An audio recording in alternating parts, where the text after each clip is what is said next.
Welcome to the Ask Faleskini podcast with a guest. I'm proud to present Sharon Cassar Galea. She's a functional nutritionist and holistic health coach. Sharon, welcome to my podcast. Thank you, Peter. Thank you for having me. I'm so excited to be part of your podcast today. I'm also looking forward. Please, Sharon, tell us more about yourself. What is your story? Absolutely. So I'm a functional medicine and functional nutritionist practitioner. I also have a holistic health coach background, and I'm a herbalist as well. My background, Peter, stems from a nursing health science degree, which I started with. And I moved from science and started looking at Eastern medicine as a way to help me with my own health issues that I had back when I was 19. So I've been moving along the space of functional nutrition, functional medicine, and herbalism to really help empower people to improve their health and well-being, especially in navigating midlife in terms of menopause and midlife chronic comorbidities. So I work for Diabetes Victoria, in which I'm a holistic health coach and nurse for them, in which I have been in the last 17 years. And I've been working with them to reduce their risk of type 2 diabetes, heart disease, and stroke. So the whole program is based on pre-diabetes. So we have a system in place where the Victorian government here have that funding program where people can get into the program for free and talk to health professionals like myself about ways to reduce their risk of diabetes, because they may have done an AUSD risk score to see what their actual score is for the predisposition to type 2 diabetes. In my own practice, I have my own business, Embrace Nutrition and Holistic Health.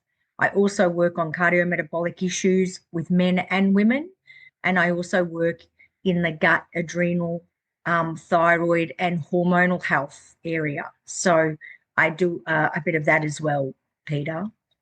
Yeah, that's so you're covering a lot of topics, and that would be for 5 or 6 podcasts. But Yes. what I would like to focus on today would be pre-diabetes. How should midlifers identify that they're on their way to develop the real diabetes? What are the most common symptoms that we see in a patient or people where we are still able to reverse things? So what would you say?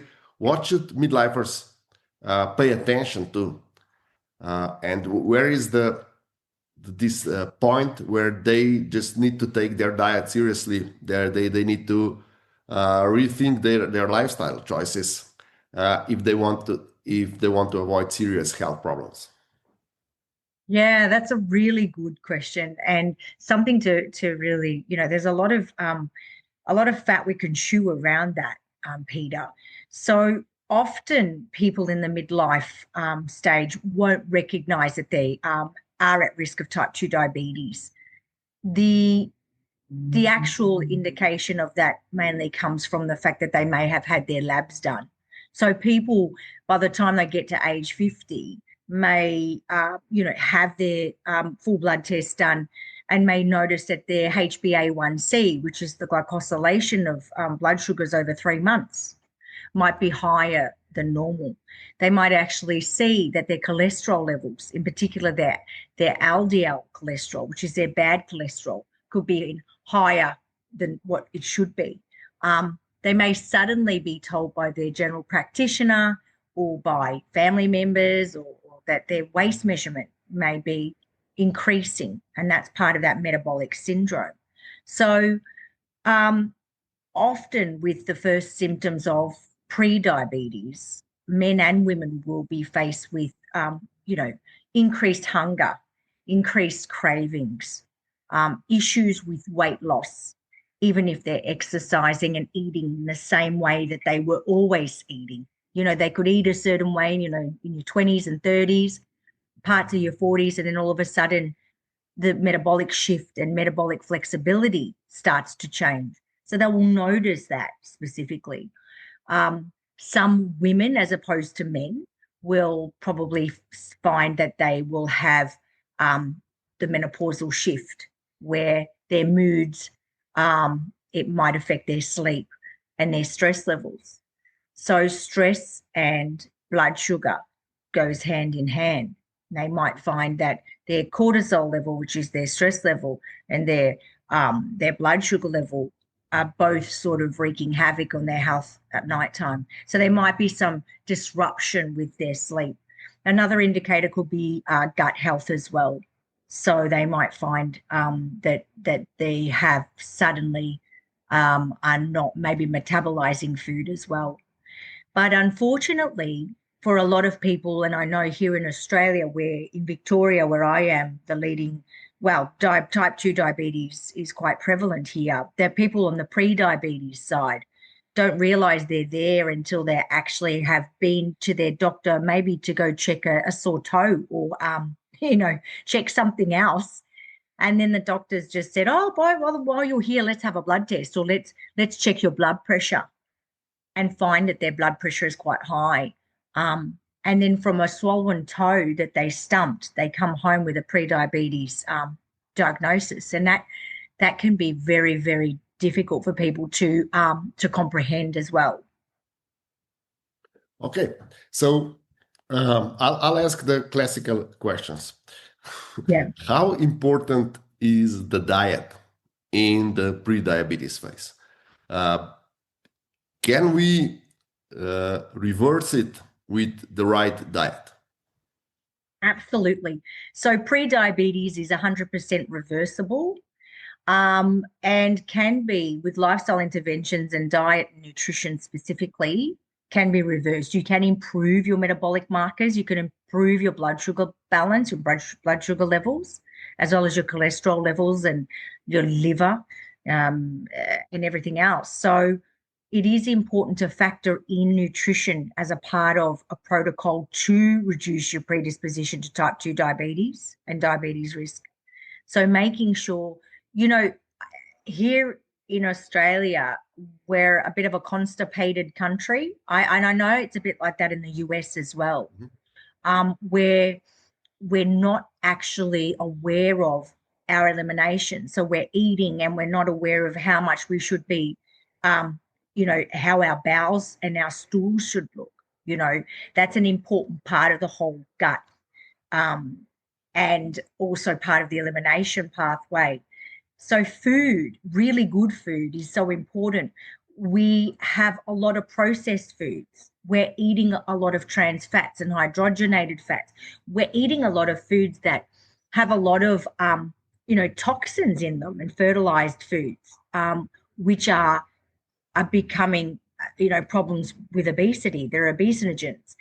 So really being mindful of food intake to ensure that you're getting, good macros, being, Peter, your protein, your carbohydrates and fats, in not only in moderation, but in the right ratio that we need.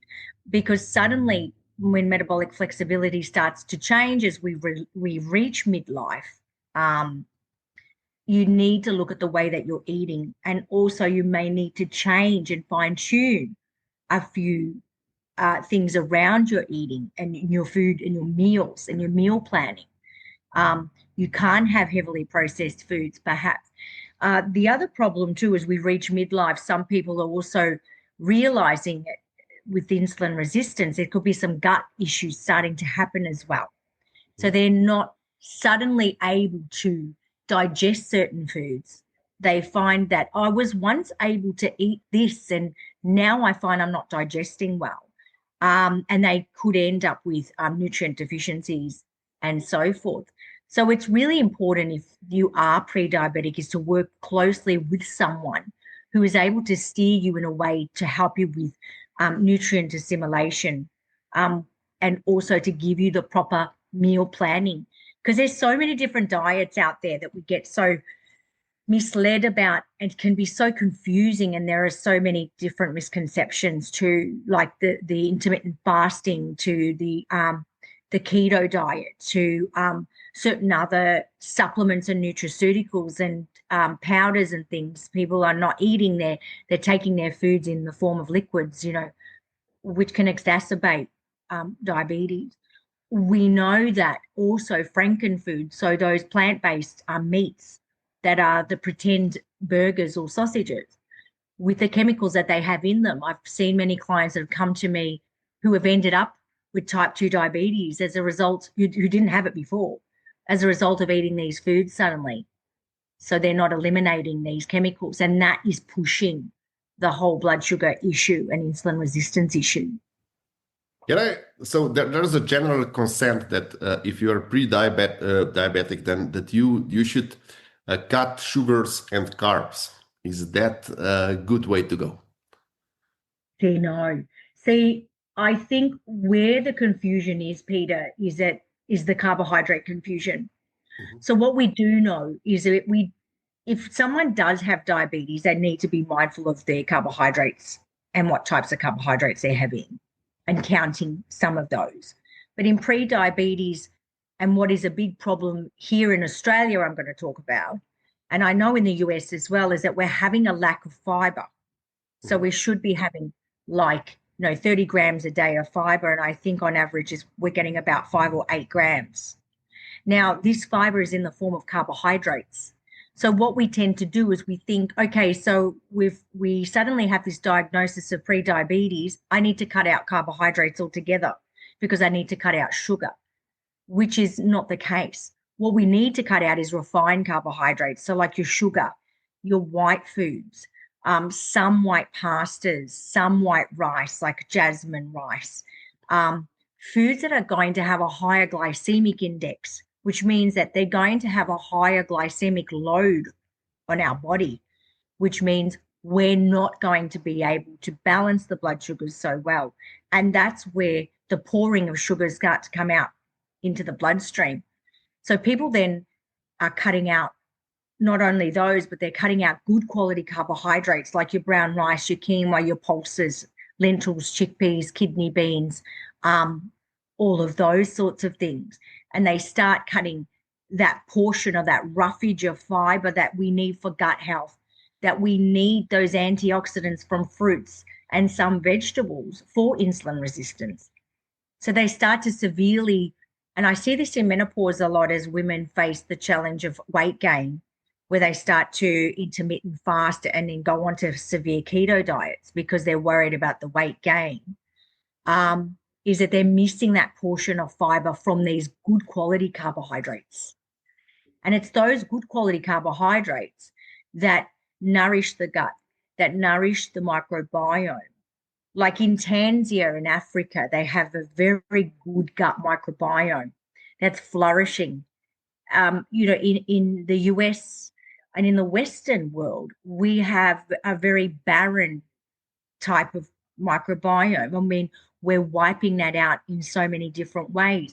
Not having fiber and not getting the diversity of plant foods or fiber, good quality carbohydrates that we need, is a major reason for that. So I don't push anyone to go on a big fancy, diet cutting out things. I do elimination phases where they're needed for gut health. But in terms of reducing those lifestyle risk factors for type 2 diabetes, cardiovascular disease, and stroke, is that making sure that people are eating a very good, nourishing diet full of good quality carbohydrates is key to good bowel health. In Australia, we have a very high incidence of bowel cancer. It is at the moment the leading cause of death. Is it attributed to lack of fiber? Is it attributed to genetics? Gut dysbiosis, poor gut microbiome, which is the good bacteria in the gut, possibly all of those.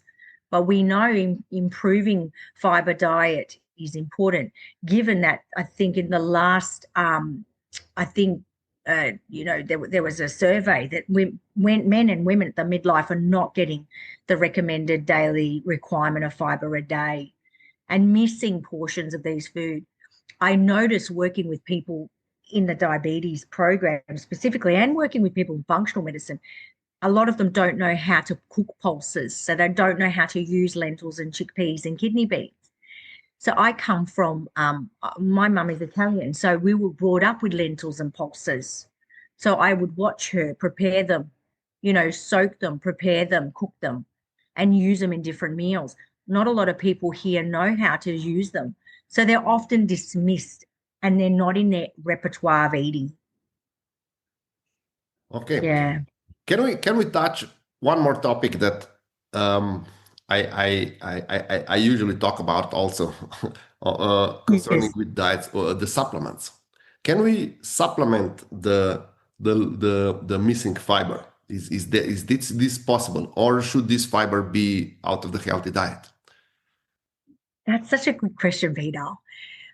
Yeah, look, I mean, I get people all the time saying, "Oh, I don't eat fiber. I take psyllium husks. I take Metamucil." The problem with some of these supplementary fibers and powders is that they can create a nutrient deficiency in iron and other minerals. So this is a problem. The other thing too is I've seen some really nasty Metamucil issues for people. Do you have Metamucil? Yeah, Metamucil here is like a Benny fiber. It's fiber that's basically, if you add water to it, it's like a mucilage. It starts to gel up. And when you're not drinking enough water and you're not doing all the things in terms of the other parts of your diet, then you can get really impacted by these sorts of fibers. And that's the issue with those.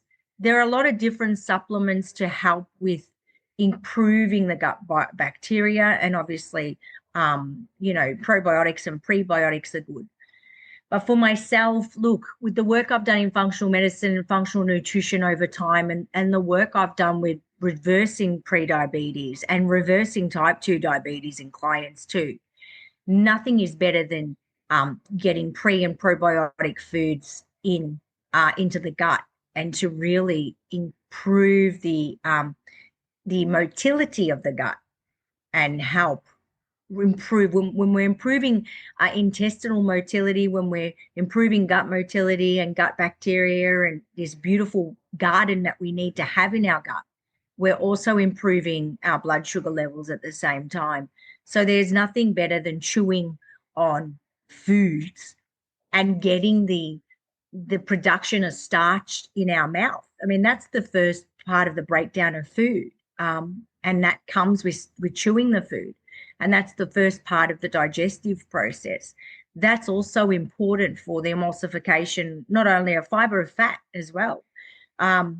So chewing foods and not always looking at supplements. And I mean, we're in an industry now, the wellness industry is seeing a lot of powders and smoothies. And I mean, I just turn on my Instagram every day and I have a look at what's on there. Like, well, there's a new powder for this and a new this and a new that. And, and it's so misleading because they do say they've got added ingredients and things that they actually don't have in them. So we're falsely misled, in that aspect too.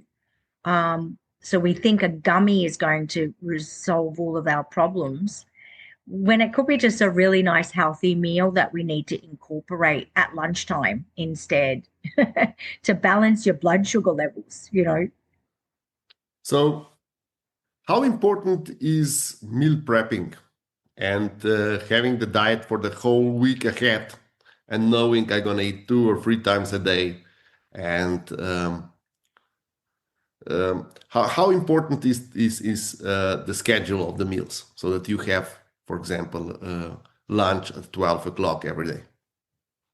Absolutely. So everyone is different. Everyone's body clock is different, and we tend to eat it according to our circadian rhythm. So how well, when we're sleeping, and if we are night shift working, we're obviously going to have a 3 a.m. meal as opposed to maybe a 3 p.m. meal when you're having a sleep at that time to go to work. Look, meal prepping is an important part for someone who isn't used to doing that and has had a recent diagnosis of pre-diabetes.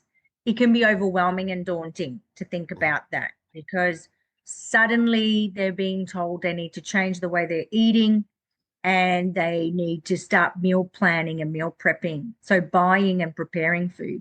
So they may need to clean out their pantry and their fridges and do all the things and go shopping. Um, it is very important, though, to factor that in. So when I'm working with a client, the first thing I will tell them is clean up your kitchen if you can. Weight loss is made in the kitchen, and I don't know if you've ever heard of that before, mate. You may have. But we do know that the more we prepare foods, the more we're planning, then the better position we're in when we're sort of caught out at that time of the day when you're getting home from a rough day at work. And instead of going for processed foods or foods with high fats and refined sugars and higher cholesterol in them, is that you're actually going into the fridge and you're able to pick out something that you've pre-planned. So look, if you've got, I will say to my clients, if you've got your bases in the fridge, if you've got some cut up vegetables, if you've got some good quality protein in the fridge, if there's some bases like quinoa, rice and pulses, lentils and chickpeas, if you've got them, so you can make a Buddha bowl, you can make a goddess bowl or poke bowl, whatever you want to call them. At least like that, you're getting all of your macros there. That is so important. I'm not one type that you'll see probably on your Insta or wherever that are doing so much meal planning that they're labeling every single container. Um, if you do that, then all power to you if that works, and that's great. But I look at it like, okay, as long as my fridge is housing a lot of the food that I can easily pick out and make a good nutrient dense meal with, making sure that I have enough in there for, other people that are living in the household as well, if they're on board with you and they're also eating healthily. But it is important if we're looking at the person, like, the average woman working who's going to the checkout after a hard day's work at 5:30 at night and is not sure what to cook for dinner, will usually pick the wrong thing, because their prefrontal cortex, which is part of the decision making in their brain, will tell them to have that Snickers or chocolate bar at the checkout, because they need to buffer all of the stress and they're hungry. Their blood sugars are low. So if they have pre-planned the food, then they would have taken that snack to work. They would have actually been organized enough to take their meals in and have enough food there for their blood sugar levels to be balanced. So if they had to drop it by the grocery store, they're not looking at, fats, sugars, and high salt foods, which they would need to buffer whatever they've been missing in the day. So look, it is important to be organized. People find it easier probably in the summertime to be a bit organized. You guys are reaching summer now, or it's summer for you guys now. So we tend to have a lot of salads. I mean, we had some nice weather in May. We were still having salads and good quality protein and what have you for dinner. But now we're moved into winter. I'm finding we're going to the slower cooked foods, the more stodgy foods, so they might take a little bit longer, your stews, your soups, but they are things that you can have for maybe a couple of days in the fridge. So if you've got your vegetables and your protein together in a stew or a soup, then that is a great way to fill up a little bit on the good quality protein, getting good fats that are in there, and lots of vegetables too, because we can miss that. We miss the mark of vegetables. In terms of timing and what you said, there is some importance. We do know in the morning we should be getting a little bit more protein. We're actually becoming a bit protein deficient because we are going for a lot of snacks. We tend to be snacking on a lot of protein, what we call protein bars, that not necessarily have all of the essential amino acids in there Mhm. for your neurotransmitters that we make in the brain or to help balance our blood sugars. So we tend to eat a lot of snacky type foods instead of, say, a savory. Like some of my clients, I'll say, well, have some sardines and some vegetables for breakfast or something like that at 10 o'clock in the morning, because that can make a big difference to your cravings, and they're quite shocked as to say, I'd be normally having cereal or something like that at that time. I don't think I'm going to have cooked fish or fish for that matter, just even, with some vegetables. But it does make a big difference. So if we're timing our meals, you know, with a lot of clients who've become pre-diabetic, with myself, when they come to see me, they're normally people that don't eat all day long, Mhm. and then they come home really hungry, Peter, and they will eat all night long. So they'll eat their dinner and they'll eat while they're cooking dinner, and they'll snack on cheese and wine and um, chips and chocolate 9 p.m. until they go to bed, you know, because they're suddenly in this rest and digest state, which they should be, but they're filling themselves up on the wrong foods and eating a whole day's worth into the evening. By the time they get to bed, that's a big risk factor for type 2 diabetes there too, because that's interfering with the metabolic health and their cholesterol level. Okay, I have a question. Is there any healthy snack, or is snacking bad altogether? Great question. No, snacking is great if you need it. Mhm. So if you really feel you need a snack, so say you've had breakfast in the morning and you're at work and then you've got to the stage where it's not lunchtime yet, you need something. I always say to people, grab something. Grab something that's going to have a lot of fiber in it and protein. So make sure that you're actually, you know, creating that satiety that you need to tie you over until lunchtime. So snacking is a problem when it just becomes like you would decide to have chips or you decide to have something that's too sugary. And we can have these foods. They're called sometimes foods, or we call them party foods here, but they're not something you want to incorporate every day. But snacking can be a good way to balance our blood sugar levels, specifically at different times of a woman's menopause as well.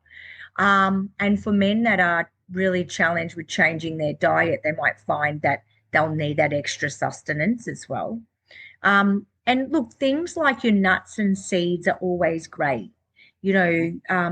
Greek yogurt. You could go for, good fats. I love hummus and seeded crackers, something like that.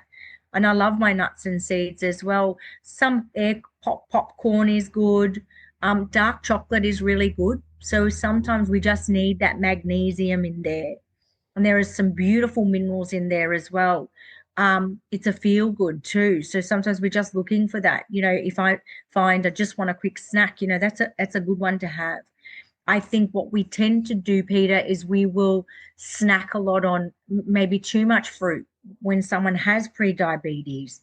And they're like, oh, I have a pretty good diet. I don't understand why my blood sugar levels or my HbA1c is so high. And then you realize that, they're having too much fruit and they're not able to, um, you know, balance their blood sugar as well.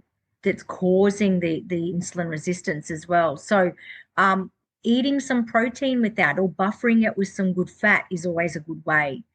The other thing is a 3 o'clock. We tend to go through the 3 p.m. slump. So a lot of people get really tired around 3 o'clock. It's normally their cortisol levels that are dropping, and it could be that they're not sleeping so well, which can happen in the midlife as well. Um, so a good thing to do is to make sure you get some good fats at this stage. You don't want to have too much that you don't eat dinner, and people do make the mistake of probably having too much at that stage and not having a 6 o'clock meal or 7 o'clock meal. But you just want something that's got a little bit of protein and fiber in it at the same time. I say to people, make up some quiches that have got maybe some chicken, brown rice, egg in them, and other vegetables, a little chia pod or something like that. something that's just going to balance your blood sugar levels well, and actually help your gut at the same time. Okay. There's another, let's say, Instagram trend that people eat shakes from fruit and vegetables early in the morning as a first meal. What's your take on that? Look, if you've got nervous system issues, Peter, meaning if you're a very stressed, anxious person, we know post trauma, if you're a little bit dysregulated, in general, you've got some gut issues, cold, raw fruits and vegetables aren't the best bet. They can wreak havoc on your gut and thyroid. Um, Look, I if you're having them once off, they're okay. But if they're going to be part of the daily norm, like I was saying before, they're starting to replace meals and actual Mhm. food. For me, I find that's a concern because people are stopping eating. They're stopping the chewing, which is a big part of their digestive health and their gut health. Also, they're getting a lot of sugar in these fruit um, juices as well, and they're wondering why they're predisposed with type 2 diabetes risk when they're having those. Because once again, I mean, if you were to eat the actual roughage part of the fruit, where you're getting the fiber portion of it, you're not going to eat as many fruits as what's probably going to be put into some smoothie. You're missing that. So that's going to raise the glycemic index, which means it's going to raise your blood sugar levels quite high. And that's not great for liver. It's not great for obviously pre-diabetes, and weight gain, waist measurement. A lot of kids here love those, even the bubble teas and things like that here. They'll have them after school. I mean, the guy just across there, he waits for the kids because they are coming in numbers to get these bubble teas. They love them. And we have adults that are addicted as well. Maybe kids can assimilate the sugars a little bit better, but adults will be finding themselves, at the 3 p.m. break, going downstairs from the office and going to the closest shop to get teas and things like that. Or even, different coffees, lattes, frappes, a lot of these very sugar dense drinks that, oh, I don't need to eat because I'm having these drinks. Yeah, it's quite filling. It's filling until the blood sugar levels will start to drop again, and that's the problem. Is that we know when you're having things like that, your blood sugar levels are going to increase to a certain point, but then you're going to slam right down to the floor like you've been, I call it 10 rounds with Mike Tyson, because that's how it feels when you hit a sugar low, is that a bus has driven you over, run you over, because you're really feeling the ramifications of that blood sugar low. We want to keep levels stable. Blood sugar levels should be stable. And when they're not, and when they start to drop heavily, we start to get headachy. We start to crave as well. The problem with these drinks that you're talking about, even if they start the day like that, is it's a bit of a vicious cycle, Peter, where people will start to crave that, and they might have another one at lunchtime and then at 3 o'clock, and then it doesn't end. It's just all day sipping on these sorts of drinks. Okay. Before we conclude this podcast, I would like to ask you one more question. Yes. Is there any food that you're considering a superfood and you would recommend everyone to include in their meal or diet plan? Yeah, absolutely. So, look, it really depends on whether you're a vegan or vegetarian, or if you're carnivore, or whatever your choices are in terms of your diet. But look, I love pomegranates are great. We know pomegranates actually, they're high in antioxidants, resveratrol. They've got a lot of good vitamin C. Um, I consider them, beetroot, all your reds, as a source of, antioxidants. We need antioxidants to help with our blood sugar regulation, and we're not getting enough of that. So, ensuring that you're maybe adding them to salads. You're adding them into your smoothie, or if you have a yogurt. The other thing is, your nuts and seeds, definitely. Flax seeds are so beneficial for gut health. We know that it actually helps with balancing blood sugar levels really well. It improves the quality of our stool. So it's really important part of the digestive system. So we don't have a lot of nuts and seeds because people think they're really high in calories, which they can be, but they're quite nutrient dense. Hmm. So we know including a portion of them every day. I mean, when I was growing up in my family, I mean, they would have nuts and seeds after dinner, with maybe some other fruits. So it's always a good way to get your good quality fat. We're in inflamed society. Diabetes is part of inflammation. So we know that if we reduce inflammation by eating more foods that do that, reduce your inflammatory markers, like foods from your omega-3 profile, like avocado is another one. Um, we joke about avocado here, being quite expensive, avocado, mashed avocado on toast and so forth. But it is a really good way to get your fat profile. Fish is also really good. It's a difficult one, though. A lot of people either don't like it because they're associating it with their childhood and maybe the smell. It could be just a texture thing, maybe for some people, but fish is really important because it does reduce your inflammation overall. So it actually helps with those inflammatory markers and your blood sugar levels. It helps to improve good cholesterol. So when we're improving good cholesterol and reducing our triglycerides, which is part of, whether you've had too many refined sugars and alcohol that's caused the type 2 diabetes, we know that fish can actually lower the triglycerides. So lipid profile is improved. So I would consider a lot of seafood as a superfood as well. Definitely your green leafy vegetables like rocket lettuce, which uh, I'm just trying to think of, you guys call it something else, and it's on the tip of my tongue, and I should know because I did a US course and I should know, but it's gone. Really bitter type vegetables. Hmm. So we know that your dandelion leaves, your mustard greens, your chard greens, um, your cruciferous vegetables, your broccoli, your collie. I mean, they're superfoods because of how the gut loves them. When we eat bitter foods, bitter endive is another one. When we eat those, the gut receptor produce a lot of juice.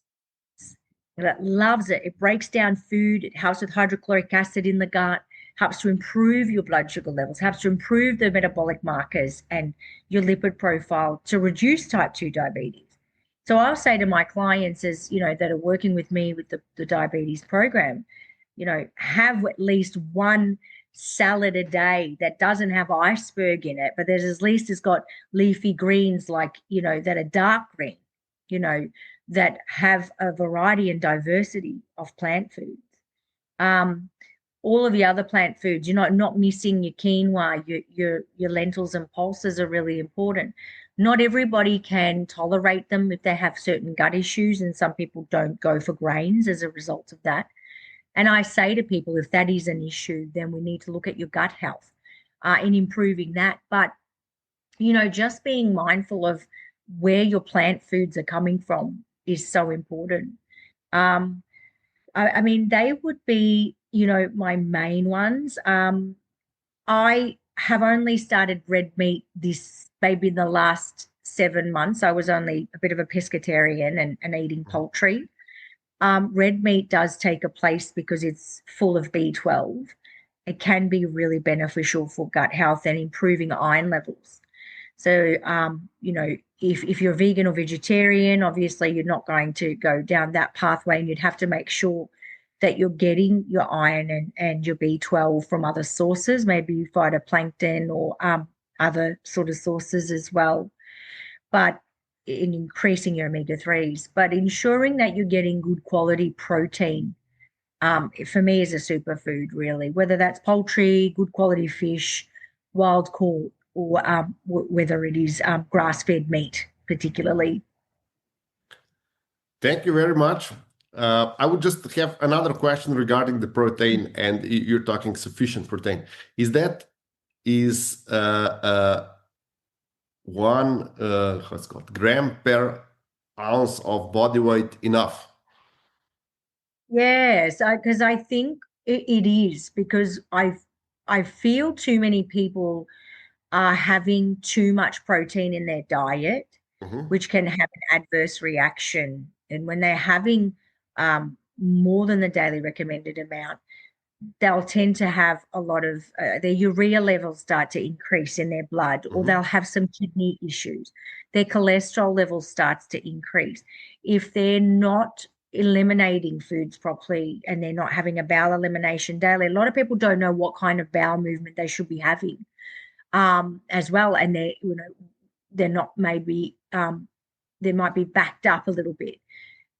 This is where excessive protein is going to be too acidic in the body. You Mhm. know, where we're not having that balance between acidity and alkalinity. That's a problem when we get to type 2 diabetes risk as well. Um, so we should be very mindful of protein and not only get it from one form, being meat only, then we should be balancing it out with other plant-based types of protein as well. Um, and not too much or too little, because then too little is we're going to crave. It's not great for moods and neurotransmitters, as I said to the brain. Also, with 3 phases, our liver goes through 3 phases of detoxification. So it does require some protein to do that. And people don't realize that we need those full amino acids in order to adequately transport toxins and bad cholesterol out of through bile and out into our stool. So it is an important part of our meal planning. We're either excessively we're over protein, we're having too much protein, or we're protein deficient. There seems to not be a balance, unfortunately, Mhm. for a lot of people, and that's why it takes people working in the functional medicine or functional nutrition space, or in the space of diabetic education, wellness education, um, to really help people to look at how they're improving their macro profile and adding the proper protein foods into the repertoire of eating, mainly.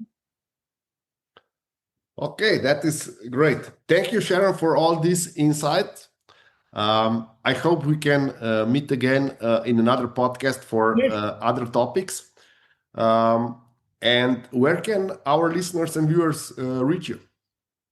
So I have a website. So my website is embraceholistichealth.com.au, Peter. You can also find me on Facebook and Instagram at Sharon Cassar Galea.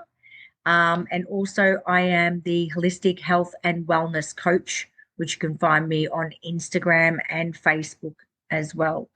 So, yeah, you can find me there. And I guess I can leave you some of my details as well, Peter.